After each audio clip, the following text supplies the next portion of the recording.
Hi hello అండి, welcome back to my channel. ఈరోజు మళ్ళీ మనం ఒక కొత్త డిజైన్ అనేది నేర్చుకుందామండి.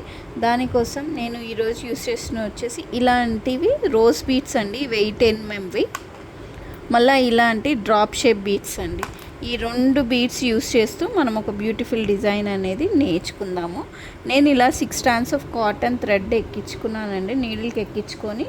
నేను చీరకు వచ్చేసి 1.5 inch డిస్టెన్స్తో నేను మార్క్ అనేది చేసుకున్నానండి. మనం ఎక్కడైతే మార్క్ చేసుకున్నామో అక్కడ ఒక 2 times ఇలా కుట్టుకోవాలి. ఫస్ట్ నేను ఒక రోజ్ బీడ్ వేస్తున్నాను, మళ్ళీ ఒక డ్రాప్ షేప్ బీడ్,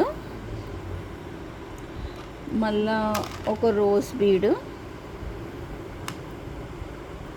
ఇప్పుడు మనం ఏదైతే రెడీగా చేసుకున్న టాజిల్ ఉంటుంది కదండి, ఆ టాజిల్ ఎక్కించుకోవాలి. ఇలా ఎక్కించుకొని నీడిల్ని చీర వైపు నుంచి మనం ఓన్లీ ఈ రోజ్ బీడ్స్లోకి నీడిల్ని అనేది ఇలా తీయాలండి. తీసి ఇప్పుడు మనము ఒక లాంగ్ బీడ్ అనేది వేసుకుందాము.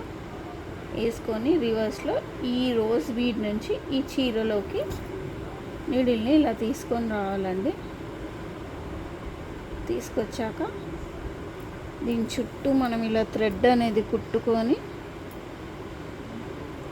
ఒక 2-3 సార్లు చుట్టుకోవాలండి. తర్వాత మనం ఇక్కడ నాట్స్ అనేటివి ఇట్లా వేయాలి. మనము చీరకు వచ్చేసి 1.5 inch డిస్టెన్స్తో మార్క్ చేసుకున్నాం కదండి, మనకి 32 టాజిల్స్ అనేటివి వస్తాయి ఫ్రెండ్స్. ఇప్పుడు రివర్స్లో నీడిల్ని ఈ రోజ్ బీడ్లోకి ఎంత వచ్చి మనం ఎక్సెస్ ఉన్న కాటన్ థ్రెడ్ని ఇక్కడ ట్రిమ్ అనేది చేయాలి. ఒక్కొక్కసారి మనకి ఈ థ్రెడ్స్ అనేటివి కొన్ని అందులోకి రావు కదా, సో మనం నీడిల్ హెల్ప్తోని మనం ఈ టాజిల్లోకించి ఇలా తీసేయాలండి. తీసేస్తే మనకి టాజిల్ డిజైన్ అనేది రెడీ అయిపోతుంది. చూసారా ఎంత బాగుంది. నచ్చుంటే